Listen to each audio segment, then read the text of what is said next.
ಎಲ್ಲರಿಗೂ ನಮಸ್ಕಾರ. ನಾನು ಕಳೆದ 10 ತಿಂಗಳ ಹಿಂದೆ ಕಬ್ಬಿನ ಜೊತೆ 1 ಎಕರೆಯಲ್ಲಿ 10 ಹಲವು ತರಕಾರಿಗಳು ಅಂತೇಳಿ ಒಂದು ವಿಡಿಯೋನ ಅಪ್ಲೋಡ್ ಮಾಡಿದ್ದೆ.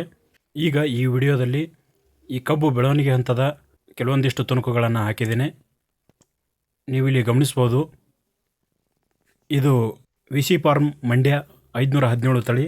ಈ ತಳಿಯನ್ನು ನಾವು ಈ ವರ್ಷ ಪ್ರಾಯೋಗಿಕವಾಗಿ ಬೆಳೆದಿದ್ವಿ. ಅಂದರೆ ಉತ್ತಮ ಇಳುವರಿ ಬಂದರೆ ಬೀಜಕ್ಕೆ ಬೆಳೆಸೋಣ ಅಂತೇಳಿ ಬೆಳೆದಿದ್ವಿ. ಈಗೇನು ನೀವು ನೋಡ್ತಿದ್ದೀರಲ್ಲ, ಈ ಜಮೀನಿನಲ್ಲಿ ಕಬ್ಬು ನಾಟಿಗಿಂತ ಮೊದಲು 2.5 kg ಈರುಳ್ಳಿ ಬೀಜವನ್ನು ಹಾಕಿದ್ವಿ. ಈರುಳ್ಳಿ 1.5 ತಿಂಗಳಾದ ನಂತರ ಕಬ್ಬನ್ನು ನಾಟಿ ಮಾಡಿದ್ವಿ.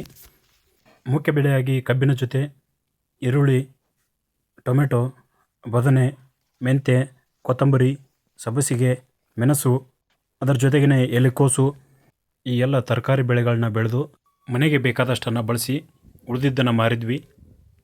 ಸಣ್ಣ ಗಾತ್ರದ ಈರುಳ್ಳಿಯನ್ನು ಜಮೀನಿನಲ್ಲೇ ಬಿಟ್ಟು ರೋಟೋವೇಟರ್ ಹೊಡೆದು ಮಣ್ಣಿಗೆ ಸೇರಿಸಿದ್ದರಿಂದ ಭೂಮಿಯು ಅತ್ಯುತ್ತಮ ಫಲವತ್ತತೆ ಹೊಂದಿತು. ಈಗ ನೀವಿಲ್ಲಿ ಗಮನಿಸ್ಬೋದು, ಅದೇ ಕಬ್ಬು ಯಾವ ರೀತಿ ಬೆಳವಣಿಗೆ ಹೊಂದಿದೆ ಅಂತೇಳಿ ಈ ವಿಡಿಯೋದಲ್ಲಿ ನೀವು ನೋಡ್ತಿದ್ದೀರಿ. ಒಂದೊಂದು ಗಣಿಕೆಯೂ ಕೂಡ 5ರಿಂದ 7 ಇಂಚು ಉದ್ದವಾಗಿದೆ. ಈಗ ನೀವಿಲ್ಲಿ ಗಮನಿಸ್ಬೋದು, ಕಬ್ಬು ಎಷ್ಟು ದಷ್ಟಪುಷ್ಟವಾಗಿ ಬೆಳೆದಿದೆ ಅಂತೇಳಿ ನೋಡ್ಬೋದು. ಇದೇ ಬೀಜವನ್ನು ನಾವು ಈ ವರ್ಷ 34 ಎಕರೆಗೆ ನಾಟಿ ಮಾಡಿದ್ವಿ.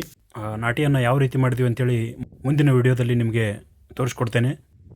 ಇದೇ 1 ಎಕರೆ ಜಮೀನಿನಲ್ಲಿ 517 ತಳಿಯ ಜೊತೆಗೆ ಪ್ರಾಯೋಗಿಕವಾಗಿ 15012 ಪಾಂಡೆಗಾಂವ್ ತಳಿಯ 1000 ಸಸಿಗಳನ್ನು ನಾಟಿ ಮಾಡಿದ್ವಿ.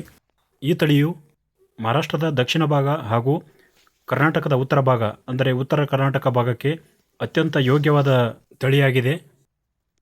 ಈ ತಳಿಯು ಕೂಡ ವಿಸಿ ಫಾರ್ಮ್ ಮಂಡ್ಯ 517 ಹಾಗೂ ಕೊಯಮತ್ತೂರ್ CO 265 ತಳಿಯ ಹಾಗೆ ಅತ್ಯುತ್ತಮವಾಗಿ ಬೆಳೆದಿದೆ.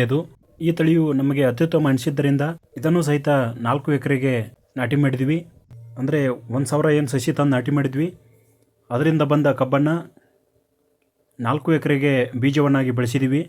ಈ ಮಂಡ್ಯ 517 ತಳಿ ಹಾಗೂ 15012 ಈ 2 ತಳಿಗಳನ್ನು ಈ ವರ್ಷ ಬೀಜಕ್ಕೆ ಬೆಳೆಸಿದ್ವಿ.